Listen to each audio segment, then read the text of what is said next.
Have you ever felt like the world is full of choices, but in reality, you're just circling back to the same people? You want to shop? There are 10 apps. You want to eat? There are 100 restaurants. You feel free, but logically, that freedom is often just decoration. Behind the scenes, there's a giant entity we call the machine, working hard to ensure that no matter who you choose, the money ends up in their pockets anyway. We are often taught that competition is good for consumers because it keeps prices low. The problem is, for a business, competition is a disease. Competition thins profit margins and keeps CEOs awake at night. Therefore, the dream of every business machine is to become a monopoly. However, they aren't foolish enough to create a crude monopoly that violates antitrust laws. They do it elegantly, systemically, and of course, legally. Welcome back to Arc Power Play's The Machine segment. In this 8th episode, we will dissect 5 tactics on how giant corporations kill competition without looking like cartoon villains. This is the art of business assassination, wrapped in sophisticated management terms. Prepare your business logic. Let's dismantle how they lock down the world. 1. Market penetration, the bloody burn rate strategy. The first tactic is the one you feel most often: market penetration. The logic is brutal yet effective. Enter the market with prices so irrationally low that small competitors die of starvation. Why is this legal? Because on paper, they claim this is a promo or a customer discount. But systemically, this is forced filtration. Giant corporations with unlimited cash reserves, often called a war chest, can afford to lose money for years. They don't care about losing now because their target isn't profit, but volume dominance. Once all the small vendors or neighboring startups have gone bust because they can't match those money-burning prices, only then does the giant slowly raise prices. By the time that happens, you no longer have a choice. You're already addicted to the convenience and your competition has already passed away. Market penetration is the legal way of saying only those with the longest breath are allowed to remain standing on this field. 2. Product development, creating the innovation wall.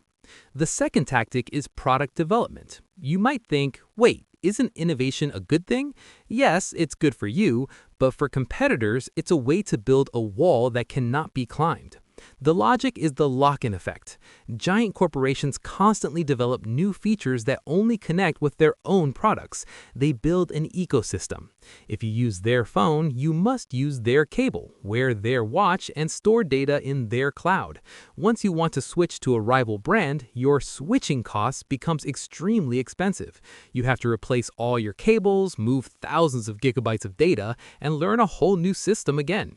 Legally, they are simply called innovative, but systemically, they are locking you inside a golden cage. New competitors won't be able to enter because they don't just have to make a better product, they have to build an entire ecosystem that can rival the convenience you already feel. Innovation here isn't just to satisfy you, but to ensure you can't go anywhere. 3. Acquisition, the corporate Pac-Man tactic. The third step is acquisition. We've touched on this in the corporate cannibalism episode, but here we see it through the lens of a monopoly.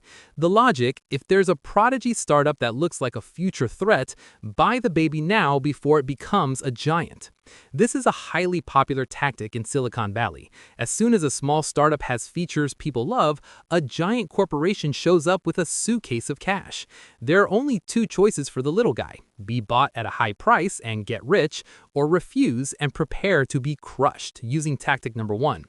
Legally, this often passes because it's considered a healthy merger, but the impact? Consumer choice remains limited.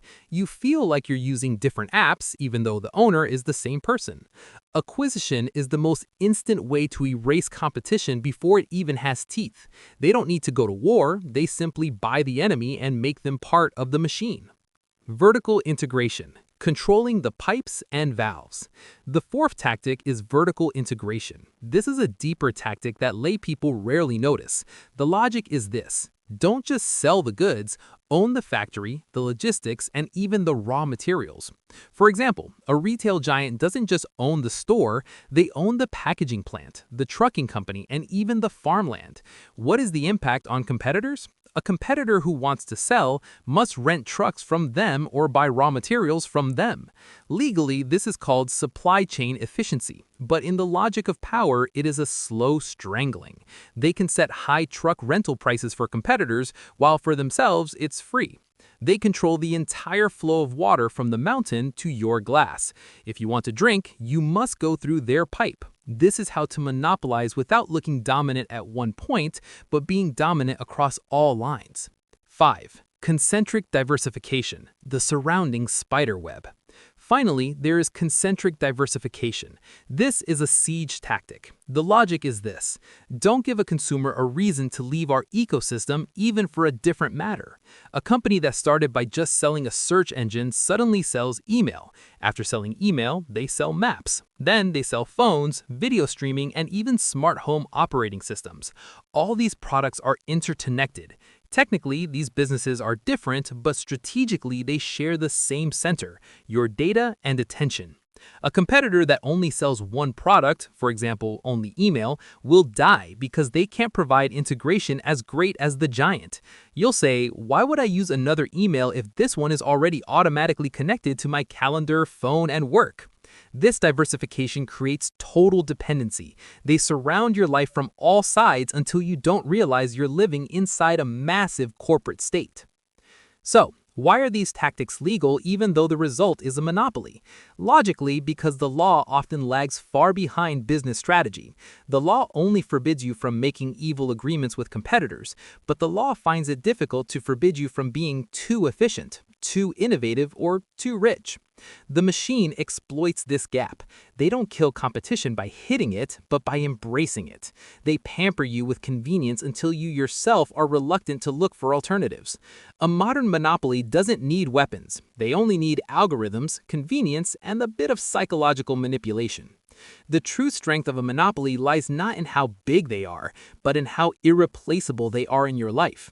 Once a business has become part of your daily habits, they no longer need competition. To them, competition is just a group of ants trying to stop a high-speed train.